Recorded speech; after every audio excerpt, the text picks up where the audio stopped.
네, 약속은 정말 중요한 개념입니다.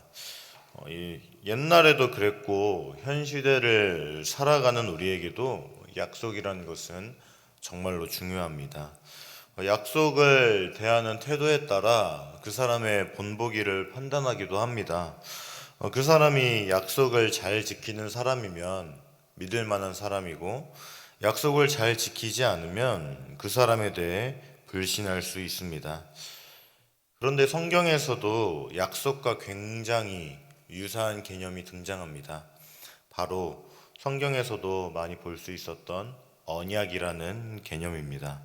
언약의 뜻은 쌍방 간에 이루어지는 약속, 계약, 맹세, 이런 것을 뜻한다고 볼 수 있습니다. 성경도 언약이라는 관점에서 볼 수 있을 정도로 언약이란 성경 안에서도 굉장히 중요한 개념입니다. 아브라함 언약, 노아 언약, 시내산 언약, 다윗 언약 등등 많은 언약이 구약 성경에 나타나고, 이 언약이 예수 그리스도를 통해 성취된 것을 볼 수 있습니다. 그렇다면 이스라엘 백성에게 정말 중요했던 언약이란 무엇이었을까요? 물론 하나님의 택하심을 받은 아브라함 언약, 율법과 관련된 시내산 언약도 굉장히 중요할 겁니다. 그러나 포로기 시대 이스라엘 백성에게 정말 중요했던 언약은 바로 다윗 언약이었습니다. 다윗 언약이란 다윗의 영원한 왕조와 함께 다윗의 혈통으로 메시아가 나타날 것이라는 그 약속이었습니다. 유대인은 이 약속이 이루어지기를 간절히 바랬습니다. 이 모습은 신약 성경에서도 쉽게 볼 수 있죠. 당신이 다윗의 자손 메시아입니까? 이러한 질문 신약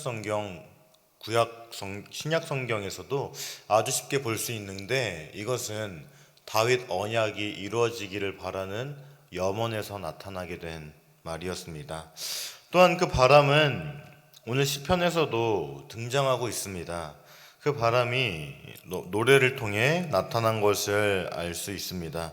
그래서 시편 기자는 다윗 언약을 말하고 있습니다. 19절에서 20절은 그때 주께서 환상 중에 주의 성도들에게 말씀하여 이르시기를, 내가 능력 있는 용사들에게는 돕는 힘을 더하며 백성 중에서 택함 받은 자를 높였으되 내가 내 종 다윗을 찾아내어 나의 거룩한 기름을 그에게 부었도다.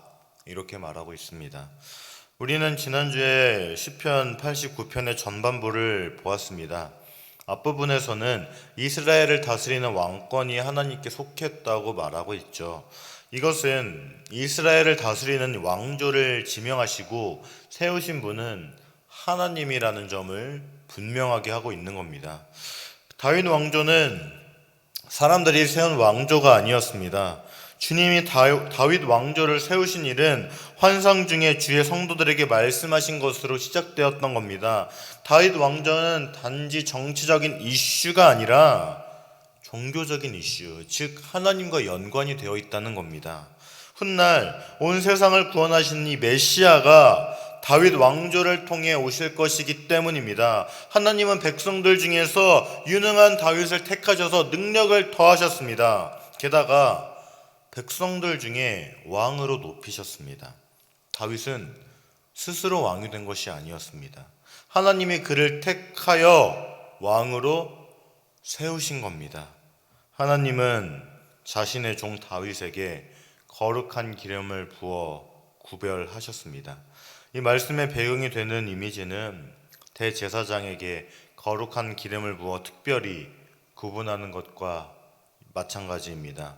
하나님이 다윗을 특별한 용도로 사용하시려고 그를 구별하셨다는 겁니다.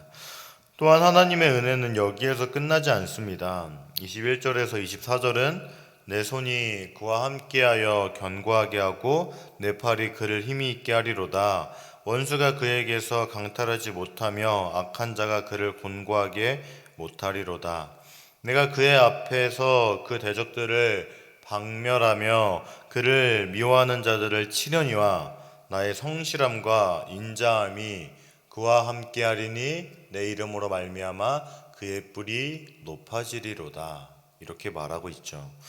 하나님은 다윗에게 거룩한 기름을 부어 그를 특별히 구분하신 다음 그에게 온갖 복을 주셨습니다. 하나님이 내려주신 축복으로 다윗은 블레셋 사람들과 사울을 상대로 승승장구할 수 있었습니다. 기자는 하나님이 다윗에게 내리신 복을 몇 가지로 구분하고 있습니다. 첫째, 하나님은 다윗과 함께 하시며 그를 강하게 하셨습니다. 그래서 연약한 목동이었던 다윗은 골리앗을 때려눕히는 용사가 될 수 있었습니다. 둘째로 하나님은 적들이 다윗을 강탈하지 못하게 하였습니다.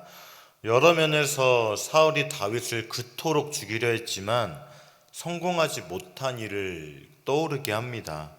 하나님이 사울의 손에서 다윗을 구원하신 겁니다. 또한 셋째로 하나님은 다윗 앞에서 대적들을 박멸하셨습니다. 다윗은 가는 곳마다 승승장구했습니다. 오죽하면 그가 전쟁터에서 돌아올 때면 환영 나온 여인들이 사울은 천천히요 다윗은 만만이라 이렇게 외쳤겠습니까?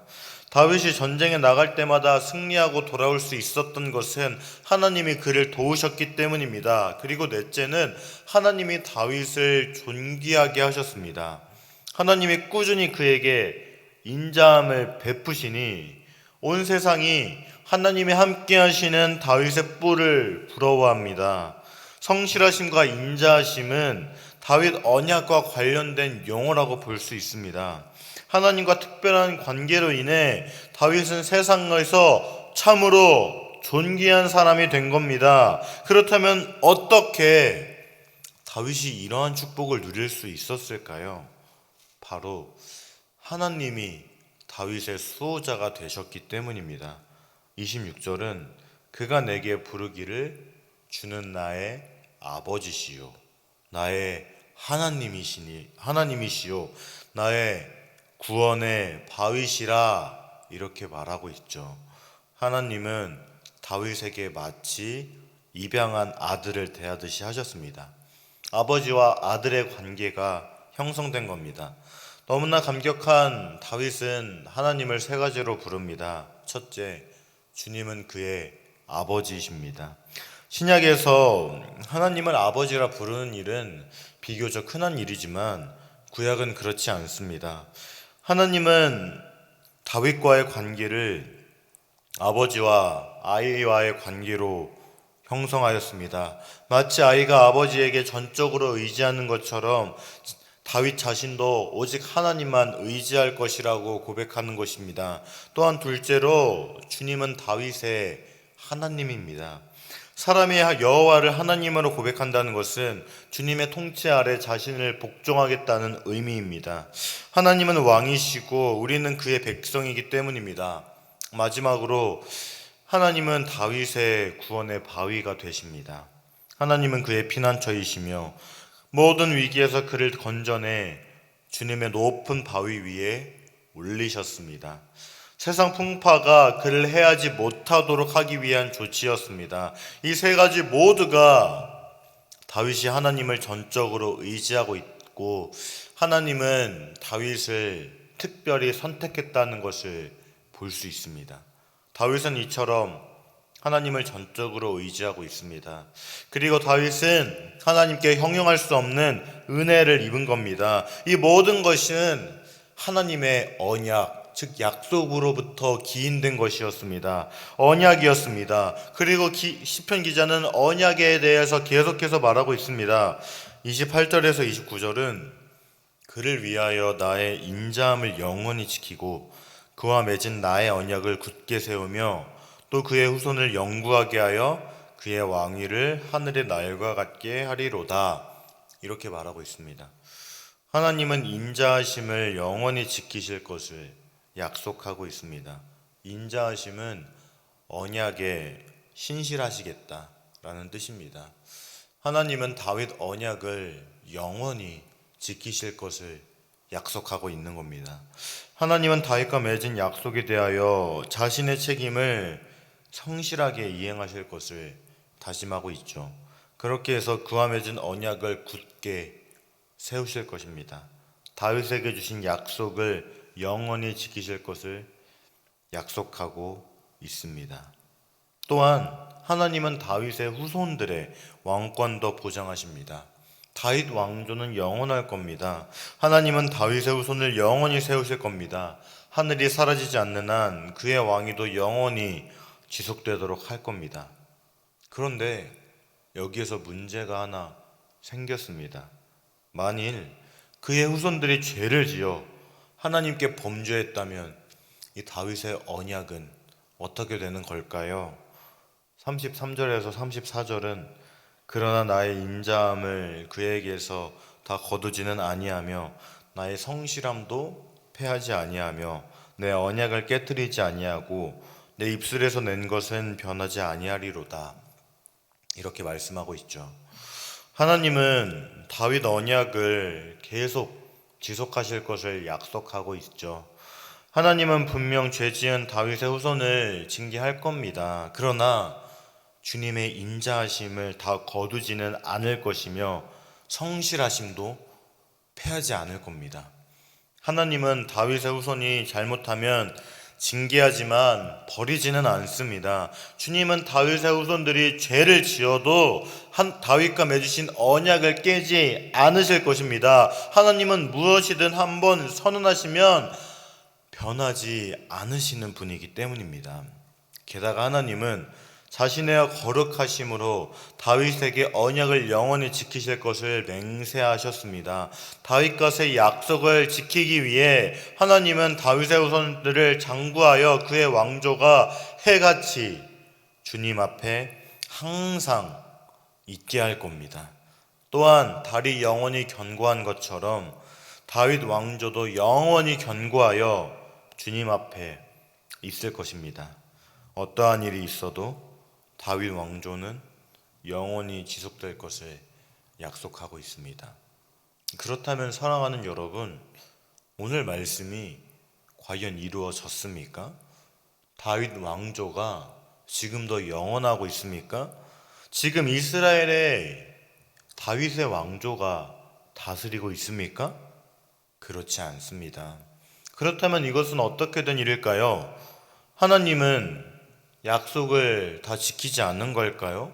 오늘 말씀은 도대체 어떻게 된 걸까요? 그렇지 않습니다. 다윗 언약은 예수 그리스도로 말미암아 성취되었습니다.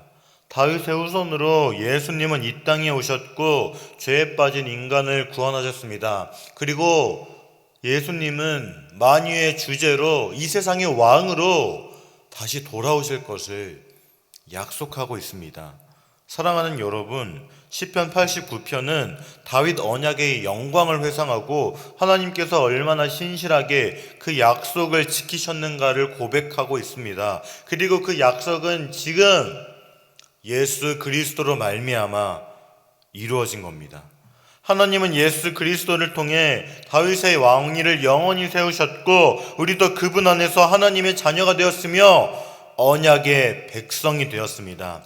지금 우리의 상황이 아무리 어렵고 낙심되는 현실일지라도 하나님은 변하지 않으시는 영원한 하나님이라는 겁니다. 우리가 언약에 신실하지 못해도 하나님은 여전히 인자하심과 성실하심으로 우리를 붙들고 계신 겁니다.